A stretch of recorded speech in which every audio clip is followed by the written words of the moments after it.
Que o Senhor nos traga entendimento da palavra, que o Senhor nos traga sabedoria, que o Senhor traga mudança, a mudança que nós precisamos. É um versículo muito conhecido, Efésios 1:3, que diz: Bendito seja o Deus e Pai do nosso Senhor, Salvador Jesus Cristo, o qual nos abençoou com todas as bênçãos espirituais nos lugares celestiais em Cristo Jesus. Então, a palavra de Deus, ela é muito clara quando nos mostra que nós já somos abençoados.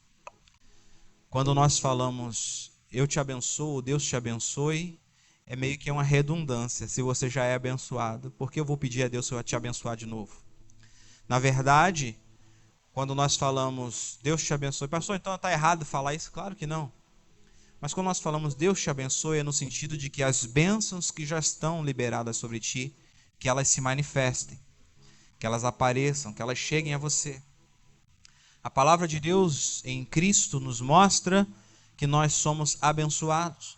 Bendito Deus e Pai do nosso Senhor Jesus Cristo, o qual nos abençoou com todas as bênçãos. Em algumas versões está com toda sorte de bênçãos espirituais. Por que espirituais, pastor? Porque o ato de liberação das bênçãos, ela acontece no mundo espiritual. Quando Jesus, lá no Calvário, na cruz, ele fala, está consumado, é ali que ele libera sobre nós toda sorte de bênçãos. É ali que ele libera sobre nós todas as coisas boas que Deus tem para nós. Mas fazemos a seguinte pergunta, e essa pergunta é o tema da mensagem de hoje. Então, o que precisamos entender para tomar posse dessas bênçãos? Se a bênção já é nossa, se Jesus já nos abençoou, se nós temos toda sorte de bênçãos já liberadas sobre a nossa vida, o que nos falta é tomarmos posse pela fé. O que nos falta é tomarmos posse de cada bênção que o Senhor nos deu. E aí fazemos a seguinte pergunta: o que precisamos entender então para tomarmos posse das bênçãos do Senhor? E esse é o tema da mensagem de hoje.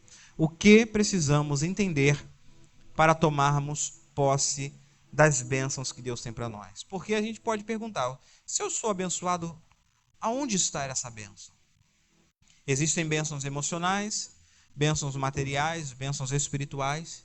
E se nós somos abençoados, o que precisamos fazer para tomar posse dessas bênçãos? Uma das mensagens, um dos princípios que eu ensinei nas últimas mensagens é que nós precisamos tomar posse daquilo que Deus nos deu.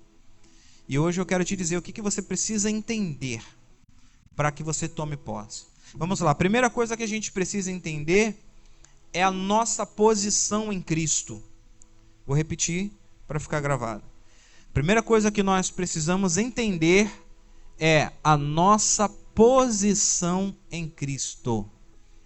Quem nós somos em Cristo Jesus? Se você não entender quem você é em Cristo Jesus, não tem como você tomar posse das bênçãos.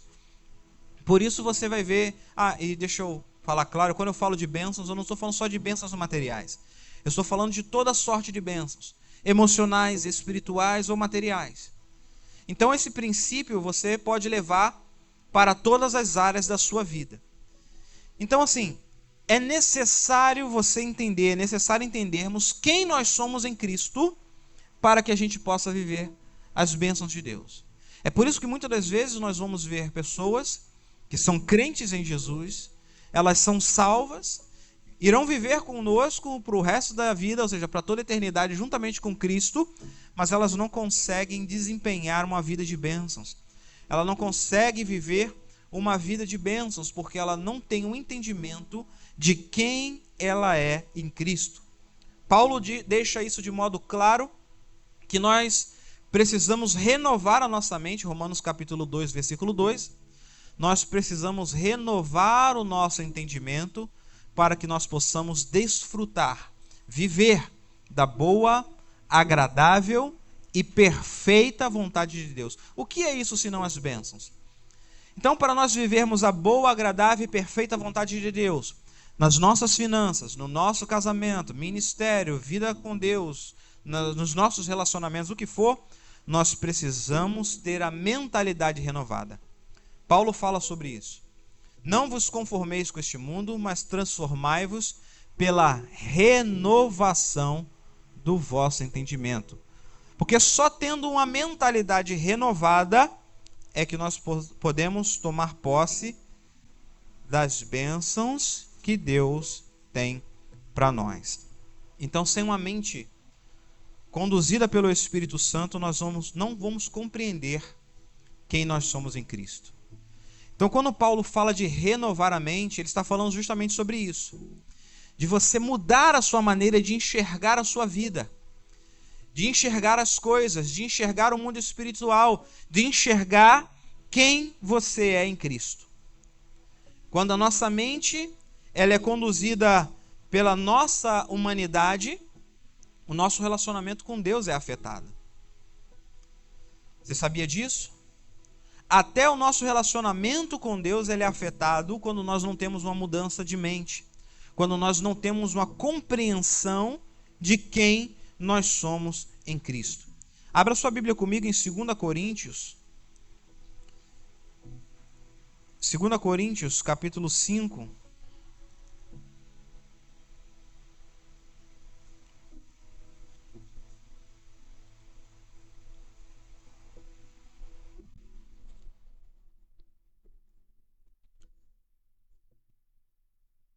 Segunda Coríntios, deixa eu abrir aqui. Capítulo 5. Nós vamos ler o versículo 16 e 17. Coloca sempre na NVI, Evelyn, por favor.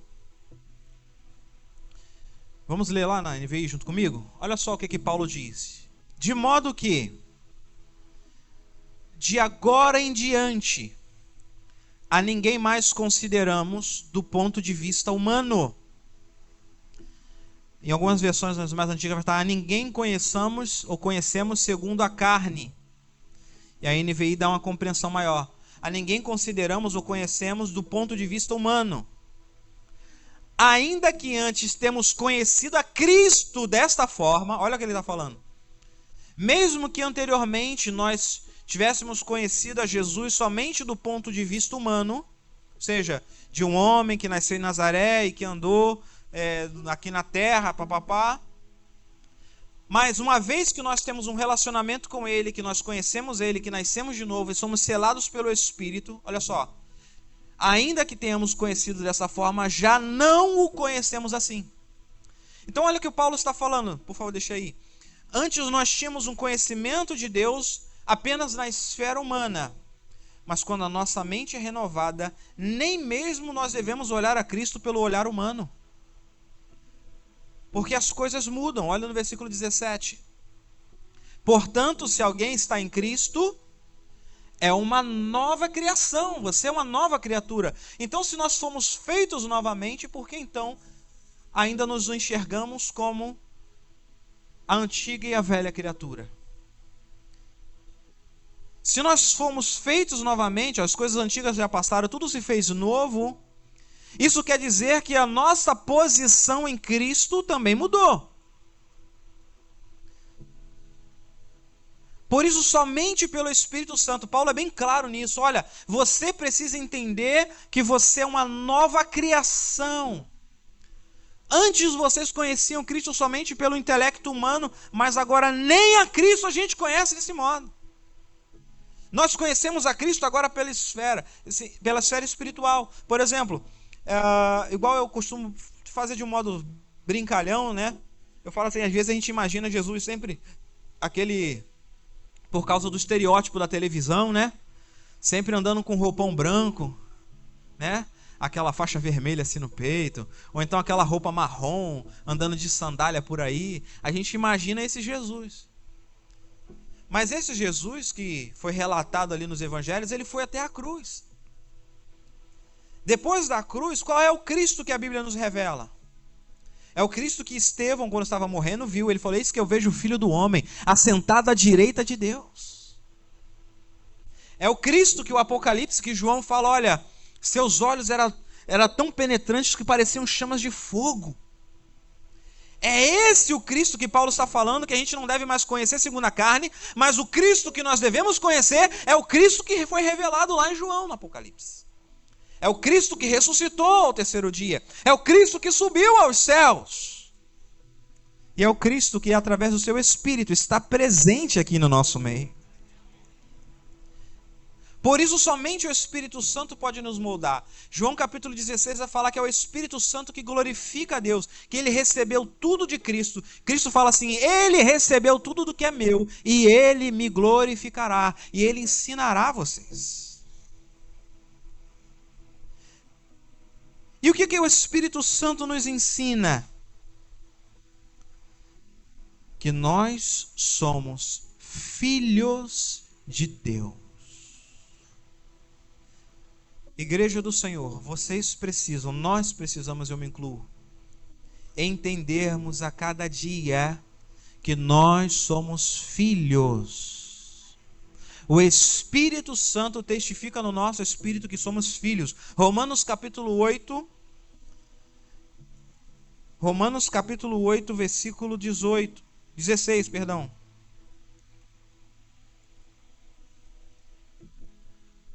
O próprio Espírito, o Espírito Santo, testemunha ao nosso espírito que somos o quê? Filhos de Deus. Se você não entender que você é filho, não tem como usufruir e desfrutar e tomar posse das bênçãos do Pai. A parábola dos dois filhos deixa isso bem claro. Um filho que achou que podia ser independente e foi embora. A parábola dos dois filhos é mais conhecida como filho pródigo.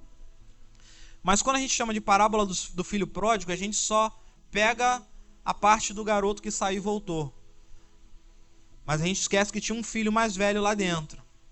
Por isso Jesus ele começa a parábola assim, um certo pai tinha 2 filhos. Então a parábola dos 2 filhos mostra de alguém que quis viver longe do pai, mas também mostra de alguém que, sendo filho, morando na casa do pai, não se via como filho. E ele falou, olha, tenho te servido, mais velho, eu te sirvo há tantos anos, e você não me deu nem um cabrito. E qual é a resposta do pai? Meu filho, tudo o que eu tenho é teu. Mas por que ele não tomava posse? Por que ele não usufruía da fazenda do pai? Porque ele não se via como um filho, ele se via como um escravo, como um servo e como um empregado. Tem crente que é um excelente servo, mas ele não consegue se ver como filho. Ele não consegue se relacionar como um filho. E aí não consegue usufruir da fazenda do Pai. Mas que nessa noite o Espírito Santo molde a nossa mente para que a gente entenda que nós somos filhos de Deus. Olha o versículo 17. Romanos 8:17. E se somos filhos, somos o quê? Herdeiros de Deus. Fazenda é nossa. Estou usando a parábola dos 2 filhos para você entender. A fazenda também é tua. Somos herdeiros de Deus, co-herdeiros com Cristo. Quer dizer o quê? Que a mesma herança de bênçãos que Cristo recebeu, em Cristo nós também nós recebemos. Aí tu fala, que isso, pastor? É isso que significa um co-herdeiro.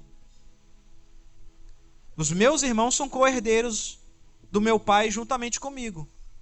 Pegou aí ou não? Mas pastor, eu não sou merecedor de tanta bênção. Por isso que é pela graça, irmão. É pelo sacrifício de Jesus mesmo. Eu não merecia, você não mereceu, mas Deus nos amou de tal maneira que Ele se entregou por nós em Cristo Jesus para que a gente pudesse falar, hoje eu sou filho de Deus. Hoje eu sou herdeiro de Deus. E olha o que ele diz. E se de fato nós sofremos com Ele nessa vida, porque ainda não estamos usufruindo 100% dessa filiação, 100% no modo carnal, porque no modo espiritual nós já estamos 100% com Ele. Entenda isso. Você já nasceu de novo, você já é uma criatura, nova criatura. Efésios capítulo 2 vai falar que você já ressuscitou com Cristo e já está sentado nas regiões celestes. mas isso é uma posição de autoridade espiritual. Mas nessa carne, como Paulo diz em Romanos 8, se você ler depois com calma, ele vai falar que nós gememos ainda com dores, desejando que a adoção, ou seja, a transformação do corpo aconteça. E aí ele diz, não somente nós, mas toda a criação geme com dores de parto, aguardando a manifestação dos filhos. Esse versículo não é evangelístico. Apesar de ser usado como evangelismo, não há problema. Mas o princípio revelado ali é: nós somos filhos de Deus. E se ainda não foi revelado porque estamos nessa carne, e se essa carne ainda nos traz um certo sofrimento, alegre o seu coração, glorifique o nome de Deus por isso, porque se sofremos junto com Cristo, também com Ele seremos glorificados. Então nós somos filhos, herdeiros. E se nós não entendermos isso, nós vamos viver sempre como escravos, mesmo dentro da casa do Pai. Gálatas capítulo 4, vamos lá?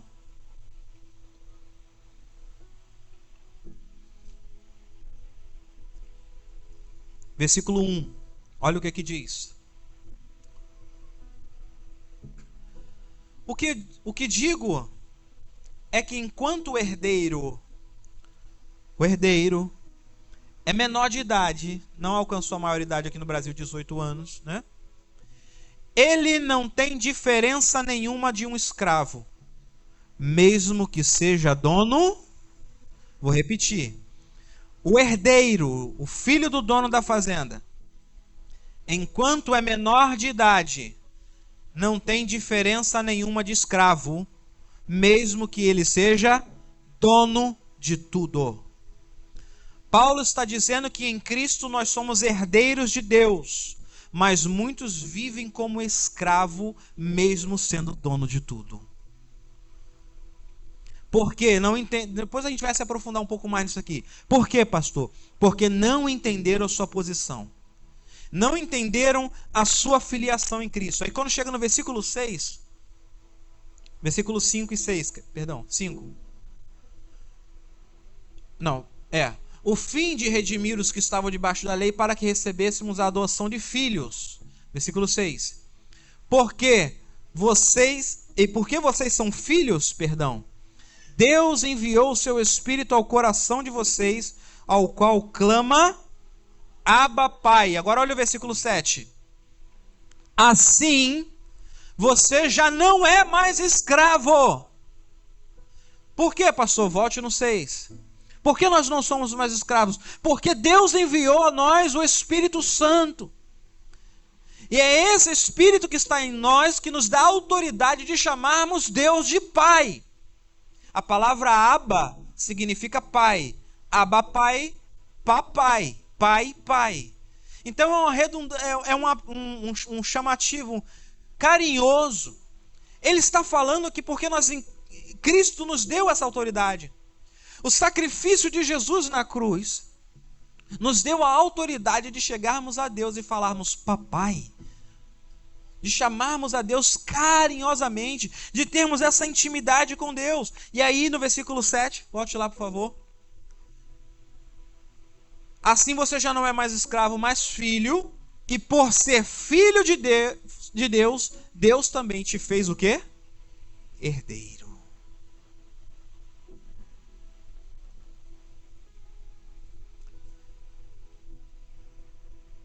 Toma posse da herança, irmão.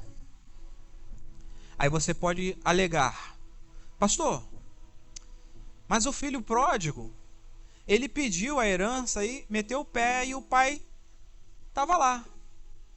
A nossa diferença para o filho pródigo é a seguinte: pastor, então posso pedir a minha herança? Claro que pode. Por quê, pastor, então? A diferença do filho pródigo é que a palavra de Deus deixa bem claro: a herança só vai para o herdeiro assim que o testador morre. O nosso testador morreu. Pegou ou não? A herança está disponível. O testador morreu. O fato dele ressuscitar novamente não vai falar que a herança agora vai ficar bloqueada de novo. Imagina uma família esperando o velho morrer. O velho morreu, o velho voltou e não tem mais herança. Não é isso. Quando ele diz está consumado, é isso, olha, eu morri para que vocês desfrutem eternamente da herança. Por isso é eterno, por isso a vida é eterna, por isso a herança é eterna, porque se não fosse eterna a gente ia ter que esperar Jesus morrer de novo. Íamos ter que esperar o testador morrer de novo. Mas não, o nosso testador já morreu. E hoje nós temos livre acesso. Por isso o autor de Hebreus ele vai falar, nós podemos chegar com confiança. Ele utiliza a palavra ousadia, confiança, ao trono da graça. Porque não é um servo ou um empregado que está chegando ali, mas é o filho. Para tomarmos posse daquilo que Deus nos deu. Preste atenção, não tem como tomar posse das bênçãos que Deus já nos deu, sem entendermos quem nós somos em Cristo. Se nós não entendermos quem nós somos em Cristo, nós vamos viver como mendigos espirituais. Nós não chegaremos a Deus como um pai, falando, pai, me dá isso aqui que eu quero. Mas nós chegamos como um mendigo, me dá uma esmolinha, por favor. E em nenhum momento eu vejo na palavra Deus falando, cheguem como mendigos. Ah, pastor, mas está escrito, humilhai-vos debaixo. A humilhação ali é de reconhecimento de que sem Ele você não pode fazer nada. Sem seu Pai, sem o nosso Pai, nós não podemos fazer nada. Preste atenção. Cristo não morreu para que a gente seja mendigo. Cristo morreu para que nós sejamos filhos. Cristo morreu para que nós sejamos filhos, não mendigos espirituais. 1 Coríntios capítulo 2, versículo 12.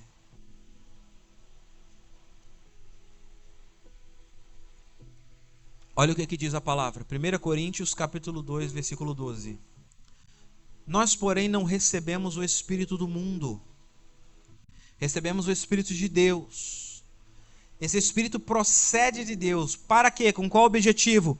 Para que possamos entender as coisas que Deus tem nos dado por sua graça.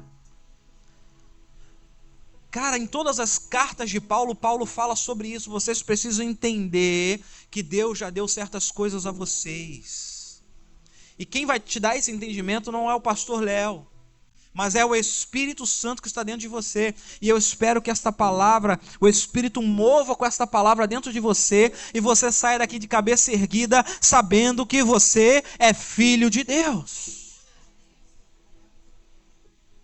Ele nos deu um Espírito para que a gente tenha compreensão das coisas que Deus nos deu pela graça.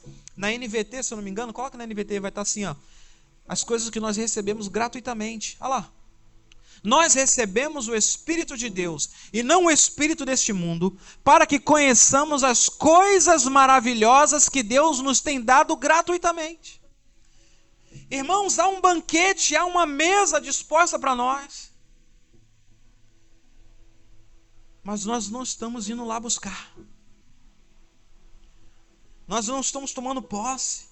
Estamos vivendo como o filho mais velho, na casa do pai, como um escravo. Na casa do pai e mendigando um carneirinho.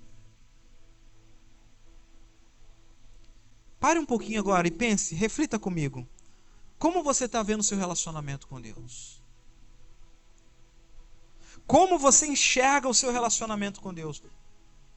Qual é a sua imagem quando se fala de Deus e Pai? Qual é a imagem que vem na sua cabeça? Como você se vê? Como alguém que é um filho amado? Ou como um servo que chega cheio de medo diante da presença dele, podendo tomar um tapão a qualquer momento e falar, sai daqui? Será que foi para isso que Jesus morreu?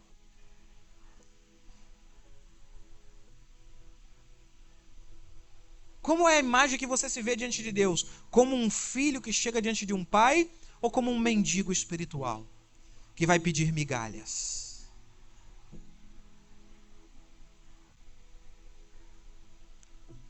Ah, pastor, mas a mulher cirofenícia veio pedir migalhas. Ali a nova aliança não estava sendo estabelecida. Temos boas coisas para aprender daquela história? Temos boas coisas daquela história. Aprendemos a fé, a postura, a coragem, a ousadia daquela mulher. Aquela mulher foi um exemplo. Não estou falando mal dela, não. Mas também temos que aprender naquela história que Jesus nos diz o seguinte: o pão, a comida é para os filhos, não para os cachorros. O melhor do banquete é para os filhos, não para os cachorros. E na nova aliança, feita em Cristo na cruz do Calvário, nós não somos mais cachorrinhos espirituais, nós somos filhos, comemos da mesa dele. Aleluia. Espírito Santo, traga essa realidade na nossa mente, na nossa alma, para que sejamos tudo que o Senhor quer, para que possamos vivenciar e usufruir todo o banquete, toda a mesa espiritual, emocional e material que o Senhor tem para cada um de nós. Queridos, não despreze a conquista de Jesus. Não despreze o que Jesus fez na cruz. Não despreze o sacrifício dele. Ah, pastor, mas se nós somos tão abençoados assim, herdeiros, donos da fazenda, posso comer na mesa, por que nem todo mundo consegue viver isso? É o segundo entendimento que eu quero trazer a vocês. É a segunda coisa que nós precisamos entender. E é o que, pastor? Que para todas as coisas existe um tempo certo. O que precisamos entender para tomar posse das bênçãos de Deus? Primeiro, a nossa posição em Cristo. Segundo, entender o tempo das coisas. Nós precisamos entender o tempo das coisas. E quando eu falo de tempo, eu falo de maturidade. Você pode repetir comigo, por favor, para ficar gravado? Maturidade. O que é maturidade se não o tempo certo? O tempo certo é maturidade. A fruta, se ela for colhida antes do tempo, ela está verde. Se for colhida depois, ela fica passada, ela quase podre. Mas no tempo certo, ela fica saborosa. Então, quando se fala de tempo, falamos de maturidade. Então, olha aqui para mim, por favor, entenda. Tem gente que é herdeiro, mas não pode tomar posse de certas bênçãos, porque ainda é infantil. É menino, é mimado. Não está no tempo certo. Não é que a bênção não é tua, está lá. Mas está esperando você crescer. Está esperando o tempo da maturidade. Então a gente precisa entender as coisas certas. Volte lá, por favor, comigo em Gálatas capítulo 4.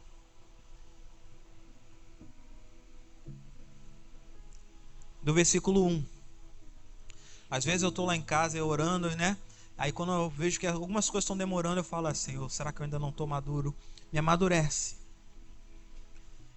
Me amadurece, me coloca no caminho certo, amadurece para que eu possa receber. Olha o que Paulo diz. Gálatas capítulo 4, nós vamos ler do 1 ao 3. Olha, o que eu digo é que enquanto o herdeiro é menino, é menor de idade, é criança, é imaturo, não está no tempo certo, ele não tem diferença nenhuma do escravo, mesmo que seja dono de tudo.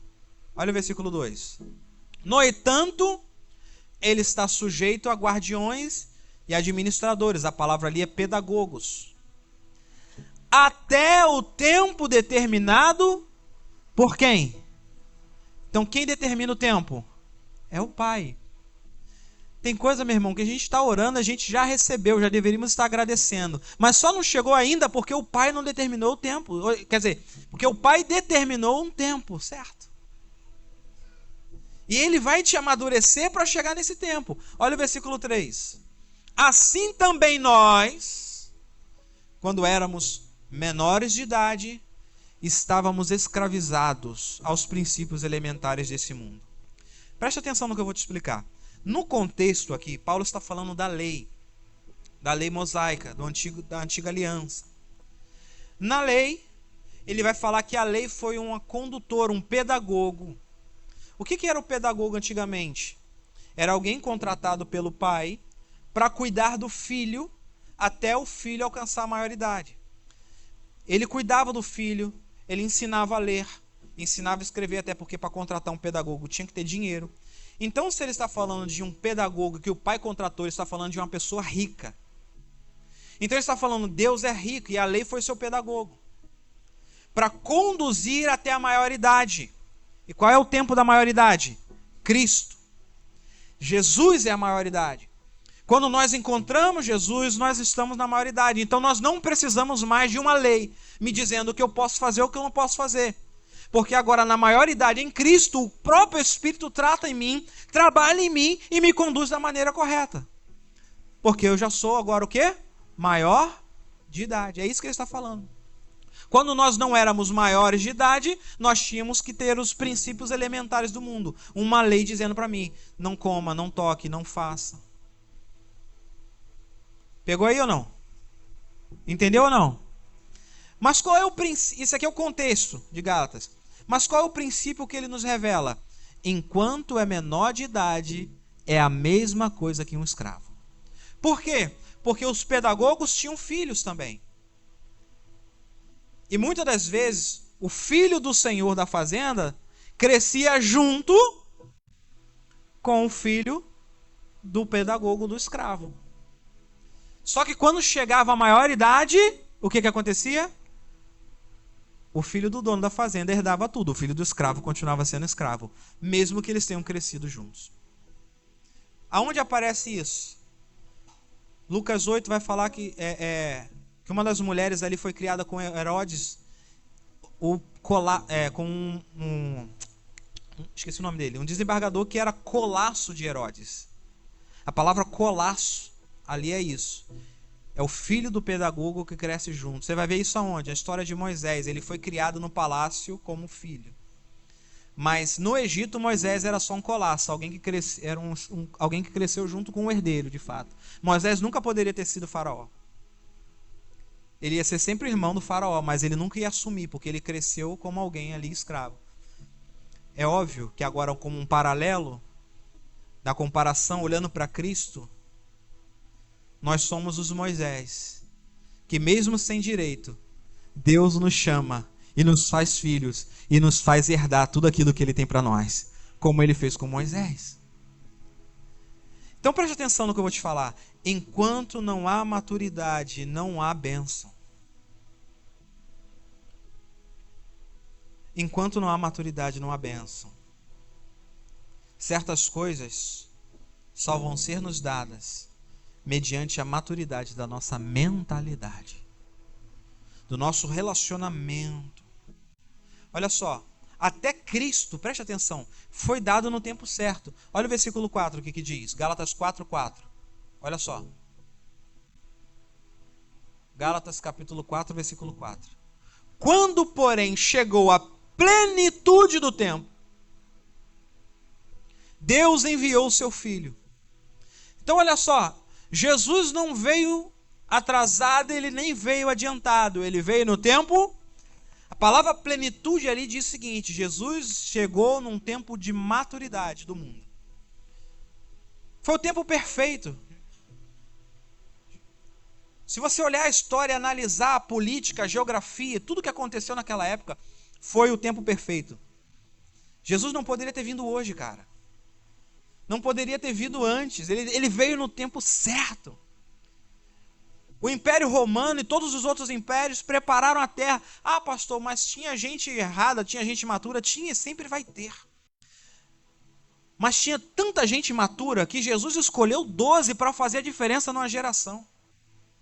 Uma galera daquela época era tão madura espiritualmente que nós usamos os escritos e os ensinos deles até hoje. Jesus veio no tempo certo. Então eu quero te dizer o seguinte: para tomar posse das bênçãos, você precisa ter maturidade, irmão. Maturidade. Para que as coisas aconteçam no tempo certo. Deus quer.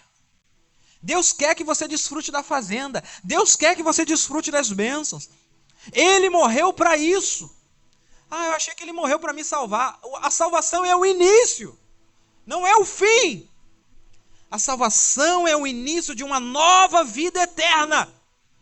De vida, de alegria, de paz e de bênçãos para toda a eternidade. Mas sem maturidade não há desfrute. Sem maturidade não há desfrute, mesmo que todas as coisas já sejam suas. Pastor, todas as coisas são minhas? Sim. 1 Coríntios.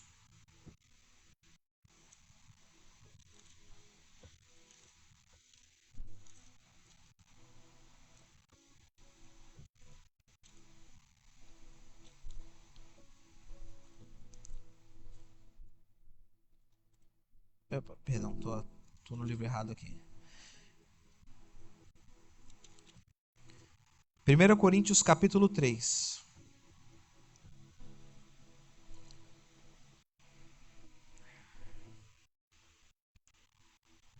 Versículo 21.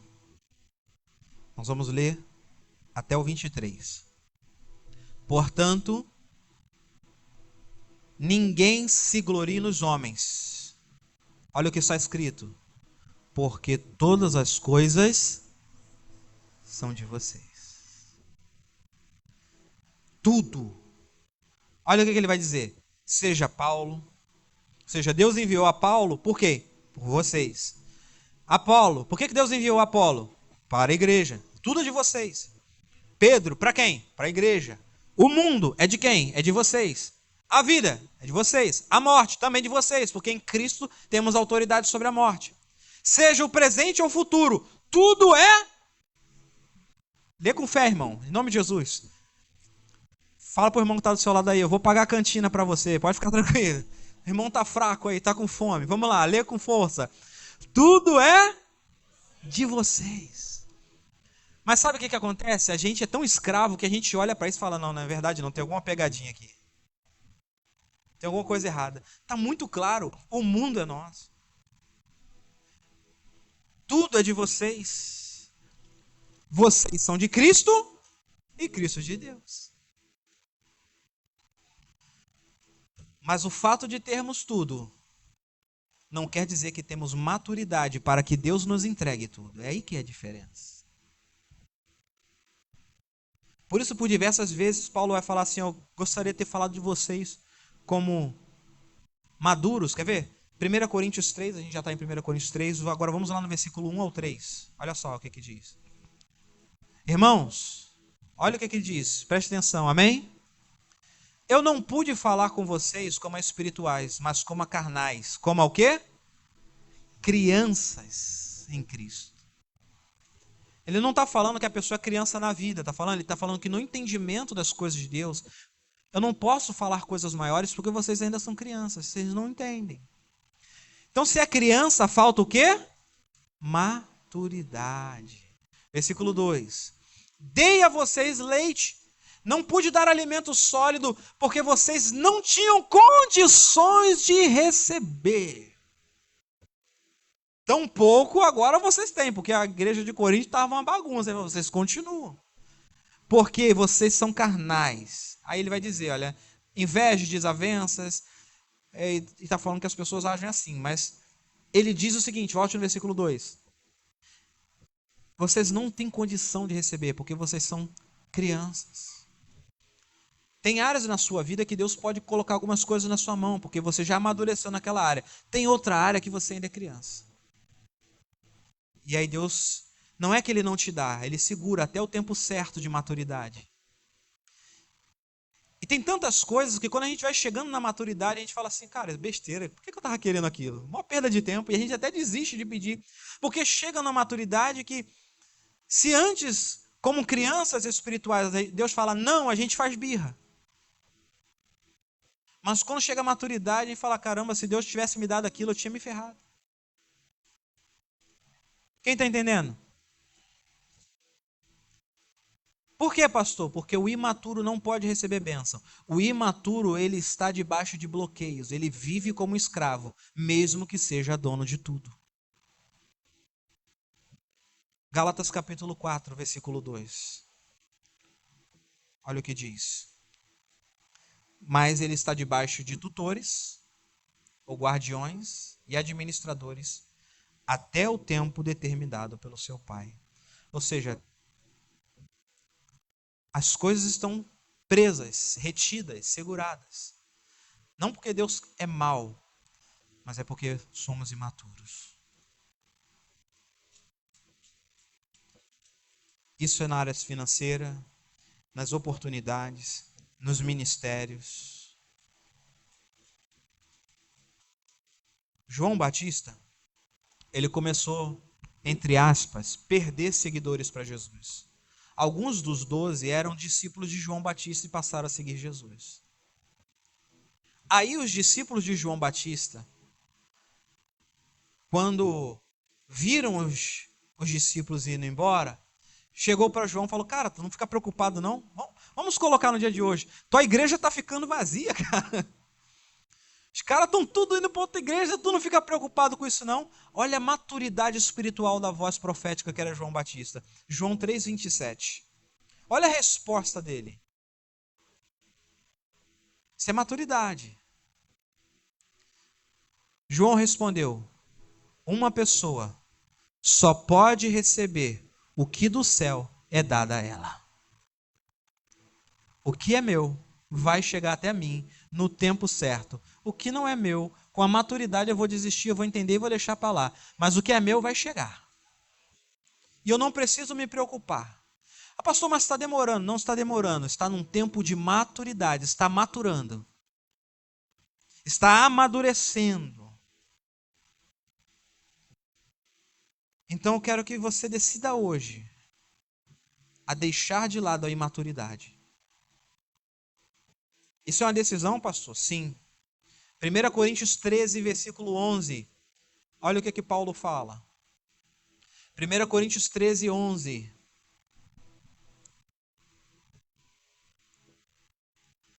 Quando eu era menino, eu falava como menino, pensava como menino, raciocinava como menino. Agora, quando me tornei homem, deixei para trás as coisas de menino. Homem ali vamos traduzir como adulto, porque serve para homens e mulheres. Então tem muita gente na igreja com Cristo, mas que ainda fala como menino, pensa como uma criança, raciocina como uma criança. Esse não pode tomar posse de algumas bênçãos, a maioria fica retida. Eu não estou dizendo que não é abençoado, mas é limitado. Pastor, você é limitado também? É óbvio que eu sou. Tem áreas que Deus olha para mim e fala: coitado desse cara. Mas a gente precisa buscar a maturidade espiritual cada vez mais para usufruirmos das bênçãos que Deus já tem nos dado. Mas isso é uma decisão, ó. Eu quero amadurecer e eu preciso deixar para trás as coisas de criança. Tem crente na igreja há anos, mas que ainda age como uma criança. Se relaciona com os irmãos cheio de birrinha, como criança, de disse-me-disse, como criança. Está na hora de amadurecer. Tem crente que chega na igreja,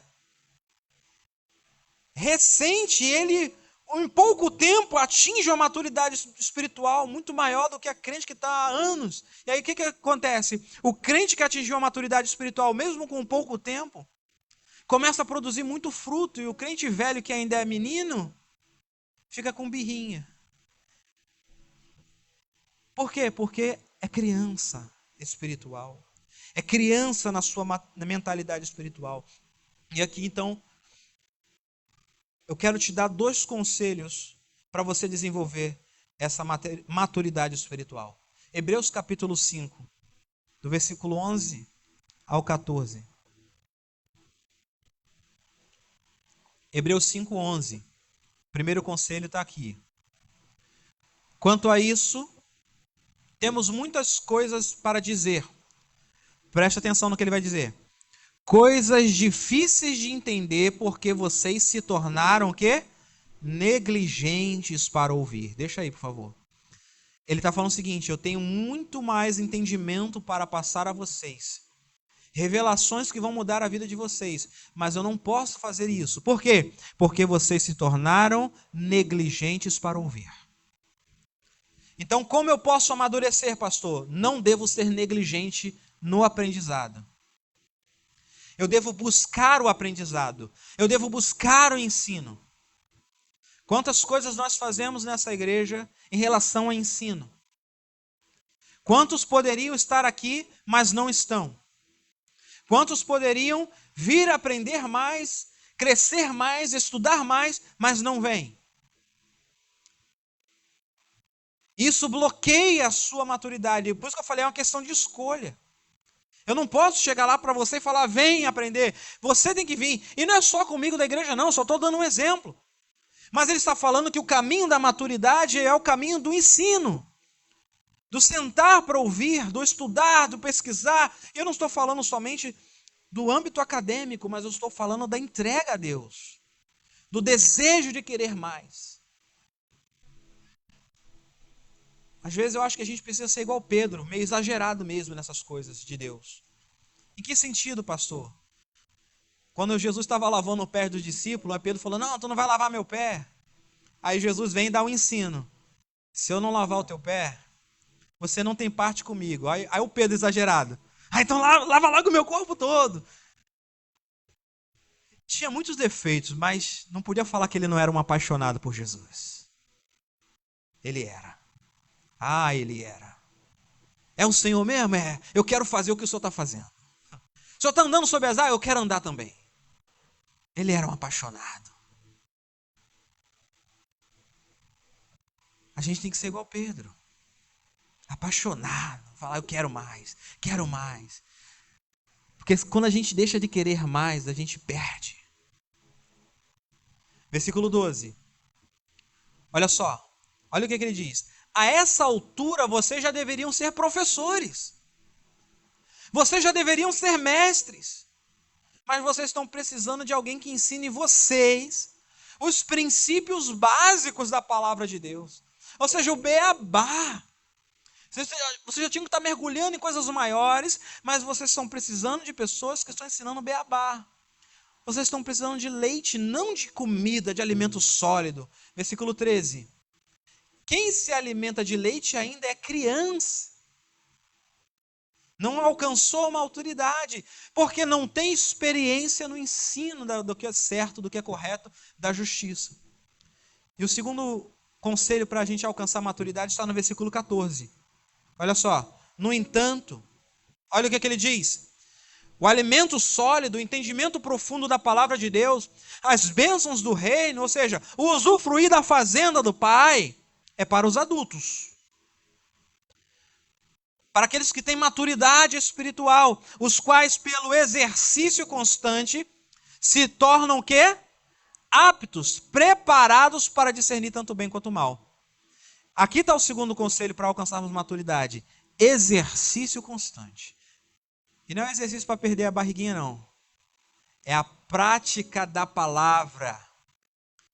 É a prática. É praticar. Preste atenção aqui.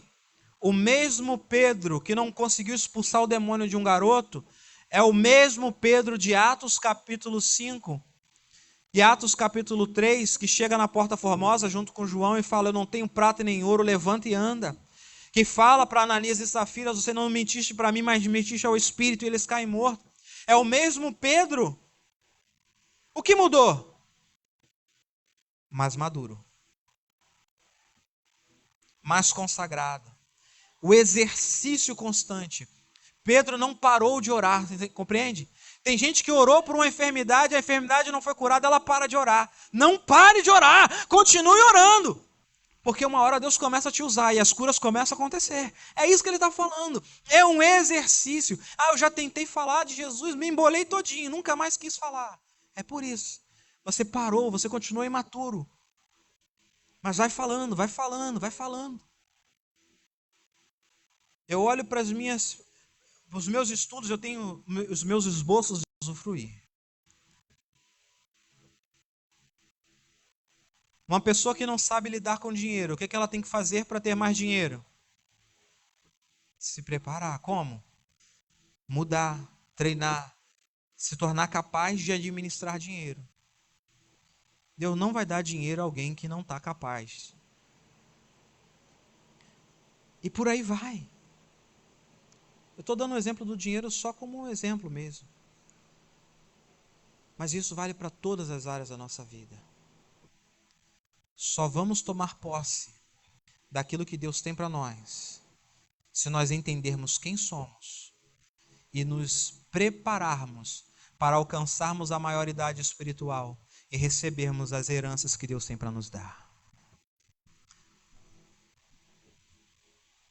Que o Espírito Santo nessa noite, então, nos conceda essa maturidade. Que o Espírito Santo renove a nossa mentalidade. Nos dê entendimento de tudo que nós temos. Eu acho legal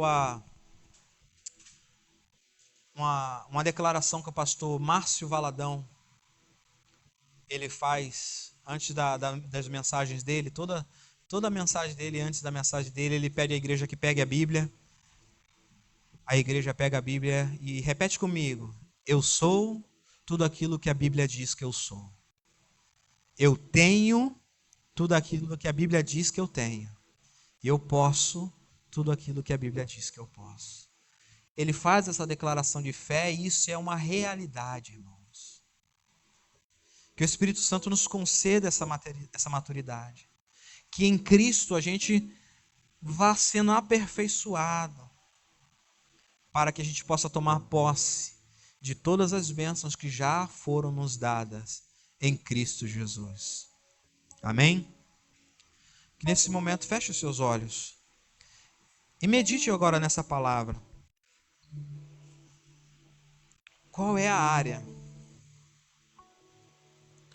Qual é a área da sua vida que você precisa amadurecer mais?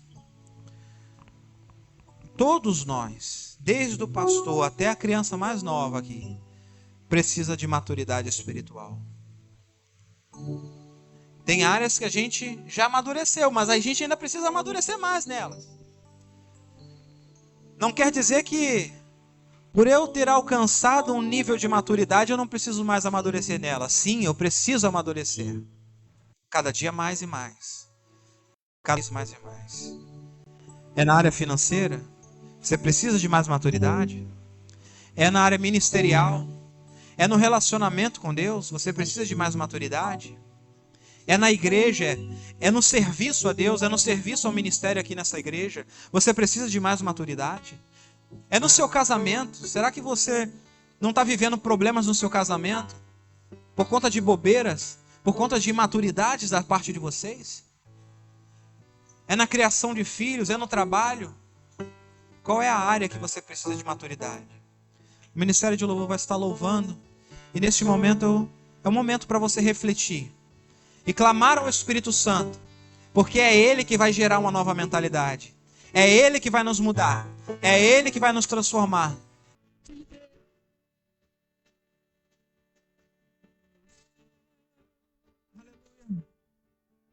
Libere sua voz bem alta e diga que a bondade dele vai seguir a tua vida.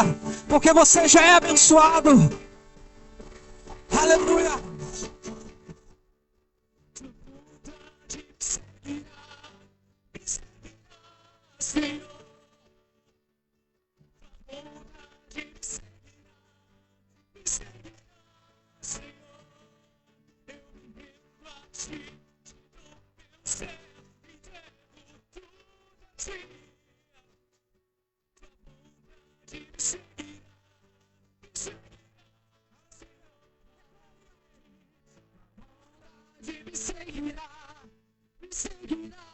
Senhor, bondade me seguirá, Senhor, eu me rendo a ti, te dou meu ser, entrego tudo a ti.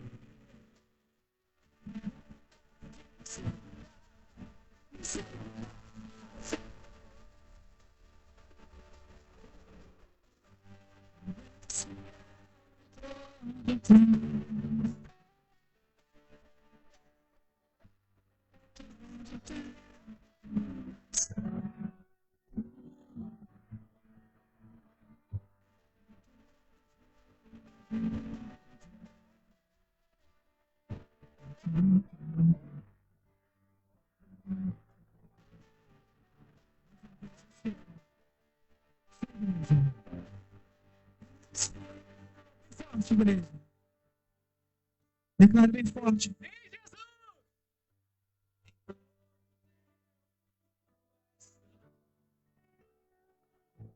Nosso Pai é bondoso. Ele é bondoso. O Senhor é.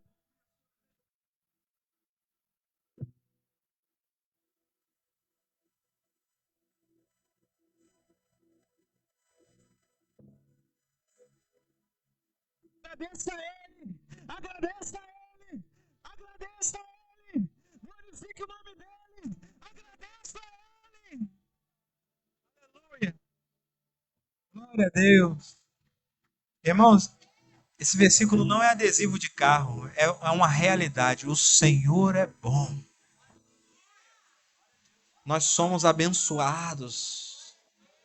Rapaz, nós somos muito abençoados. O Senhor é bom demais. E essas bênçãos vão se manifestando em nós, à medida que nós vamos crescendo em Cristo. A nossa herança vai se revelando à medida que nós vamos crescendo em Cristo. A gente vai dando importância ao que realmente, de fato, é importante. Porque nós vamos crescendo. Aí vamos vivendo uma vida de paz, de alegria, de justiça, de bondade. Uma vida boa, agradável e perfeita em Cristo. Em todas as áreas. Amém? Eu quero orar e abençoar a sua vida. Como eu falei, o abençoar, pode continuar falando, eu te abençoo, Deus te abençoe, não tem problema nenhum. Mas que você entenda que o abençoar é o liberar daquilo que Deus já te deu em Cristo Jesus. Por isso, eu abençoo os teus sonhos. Abençoa a tua casa, a tua família, a tua existência. Seja cheio de saúde, seja cheio de vida. Que o seu lar seja cheio de alegria, de paz, de prosperidade do Senhor. Que o reino de Deus se manifeste poderosamente no teu casamento, na tua casa, nos teus filhos. Que haja transformação, salvação, que haja cura, em nome de Jesus. Que o Senhor continue olhando para você com misericórdia, com amor, com graça. Que a sua semana seja maravilhosa. Que o seu dia amanhã seja excepcional. E que a paz que excede a compreensão humana guarde a sua vida, a sua alma, a sua mente em Cristo Jesus, hoje e eternamente. Amém e amém. Abençoe o irmão que está do seu lado e nós encerramos em nome de Jesus.